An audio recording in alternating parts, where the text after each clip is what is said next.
watch winder is a tool used to keep an automatic or self-winding watch running while it's not being worn. And if an automatic watch isn't worn regularly, it actually stops running. And similar to a car that sat in a garage for a couple of years, a stopped watch can actually cause damage.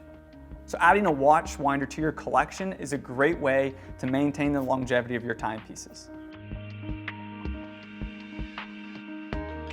After you purchase a watch winder, there are a few simple steps you need to follow to begin using it. First, a watch winder cannot wind a watch that is fully stopped. So you would want to go ahead and manually wind the timepiece to get it running. Now, it's time to carefully place the watch in the winder. First, remove the cuff and make sure that the timepiece is securely situated on the cuff. You'll want to flip the cuff over, compress the foam, and clasp the timepiece securely on the cuff. Next, what you want to do is put the cuff inside of the winder.